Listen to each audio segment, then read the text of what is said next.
Good morning student. हम कर रहे थे माइग्रेशन की थ्योरी और हमने क्या कर लिया था, रेवनस्टीन का सिद्धांत हमने कर लिया था। आज हम करेंगे ली की थ्योरी।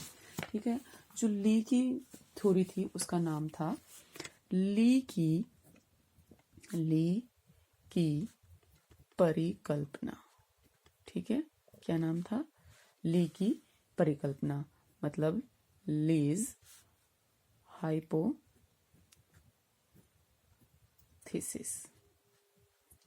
ठीक है, इन्होंने क्या किया, जो रेवनस्टीन ने सिद्धांत दिया था उसका ही अनुसरण किया और इन्होंने अपनी प्रवासन, जो इनकी संकल्पना थी, उसको प्रतिपादन किया। कब?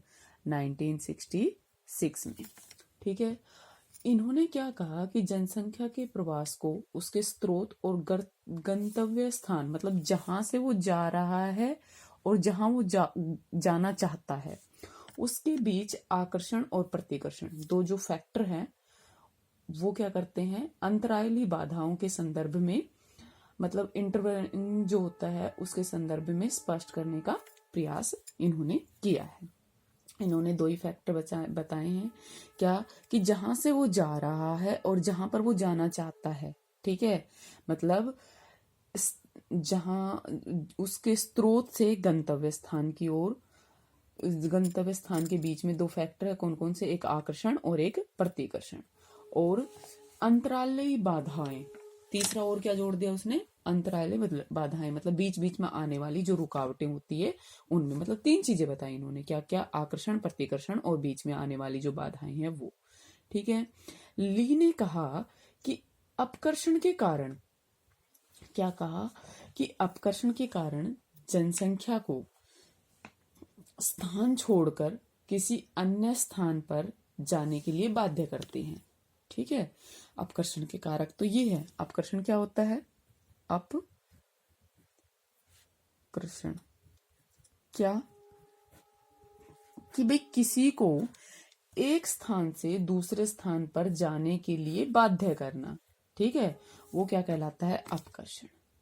ठीक है, ली ने बताया कि जो प्रवासन की मात्रा है वो अपकर्षण और प्रतिकर्षण, ठीक है, उनके कारकों के बढ़ने के आधार पर बढ़ती है। ठीक है, और अंतराल में जो बाधाएं आती हैं उनके बढ़ने से क्या होती है? कम होती है। ठीक है, अगर मान लो वो यहां से वहां जा रहा है तो बीच में अगर कोई बाधाएं आती है कि भाई वो, जैसे फॉर एग्जाम्पल आप लगा लीजिए, आप जाना चाहते हैं फॉरेन। ठीक है, आपका वीजा नहीं बना, पासपोर्ट नहीं बना, बीच में ऐसी बाधाएं आ गई। ठीक है, तो ये बाधाएं क्या करेगी? आपको वहां जाने से रोकेगी। ठीक है, तो ये क्या कहना चाह रहा है कि अपकर्षण और प्रतिकर्षण के कारक तो जैसे जैसे बढ़ते हैं वैसे वैसे क्या होता है? प्रवासन की मात्रा जो है वो बढ़ती है। ठीक है, लेकिन जो उनके बीच में जो बाधाएं आती हैं, जो रुकावटें आती है, वो जैसे जैसे बढ़ती है तो प्रवास क्या होता है? कम होता है। आया समझ में? आई होप आपको समझ में आ रहा होगा। ठीक है, फिर भी नहीं समझ में आ रहा है तो आप कमेंट करके पूछ सकते हैं।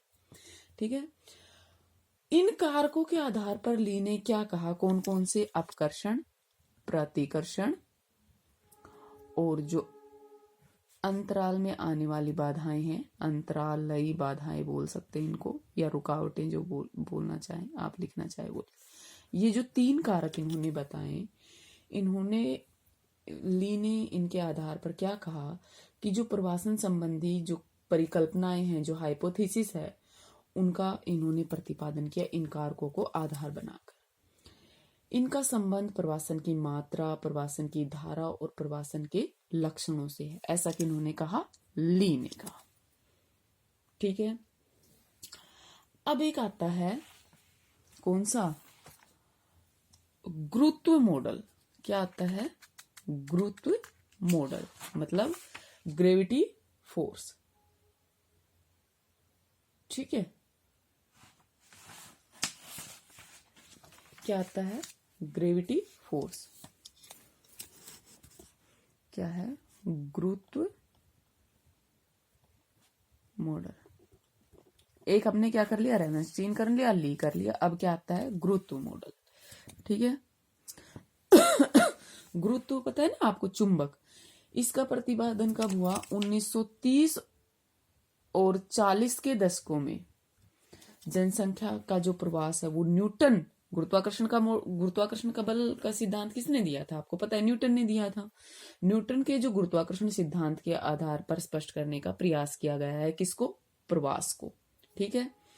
सबसे पहले जो स्टुअर्ट है, स्टुअर्ट ये महोदय हैं, इन्होंने जनसंख्या संचरण की जो समाकृतिक रेखा है और न्यूटन के गुरुत्वाकर्षण नियम की समरूपता की ओर इशारा किया है।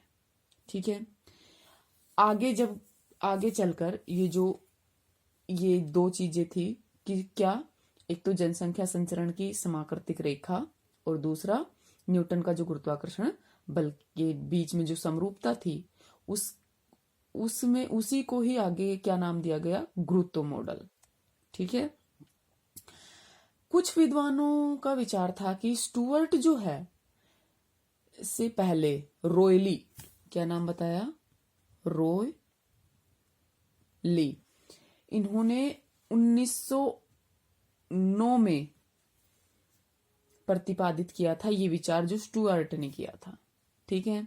इन्होंने कहा कि दो नगरों के बीच जो लोगों का परिसंचरण है वो उनकी जनसंख्या का जो गुणनफल होता है उसके समानुपाती, और उनके बीच में जो दूरी होती है उसके वर्ग का क्या होता है? व्युत्क्रम अनुपात में होता है, मतलब उल्टा होता है। ठीक है। जनसंख्या का तो गुणनफल का तो क्या होता है? जनसंख्या के गुणनफल का तो समानुपाती होता है, लेकिन उसके बीच की जो दूरी होती है उसका क्या होता है? उल्टा होता है। और उन्होंने एक सूत्र दिया, क्या? देखिए, मैं छोटा लिख रही हूं, मैं बता दूंगी कि किसका क्या मतलब है। ठीक है। ज और ज, ठीक है, और द टू। इसमें प्रसु का क्या मतलब है? प्रवासन सूचकांक। ठीक है। ए का मतलब होता है अचल समानुपाती।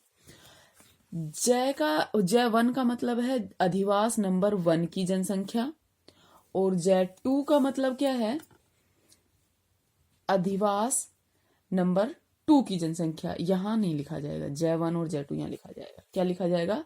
अधिवास नंबर 1 की जनसंख्या और अधिवास नंबर 2, मतलब पहले जहां बसे उसकी जनसंख्या, दूसरे जहां बसे उसकी जनसंख्या।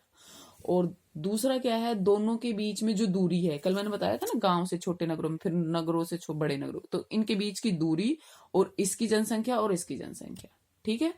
ये है प्रवासन सूचकांक, जो गुरुत्व का मॉडल है उसके अनुसार। गुरुत्व मॉडल के अनुसार क्या बताया कि दो स्थानों की जो जनसंख्या है वो अधिक होने के बीच प्रवासन क्या होता है? अधिक होता है। परंतु उनके बीच दूरी बढ़ने से क्या होता है? प्रवासन में बाधा आ जाती है।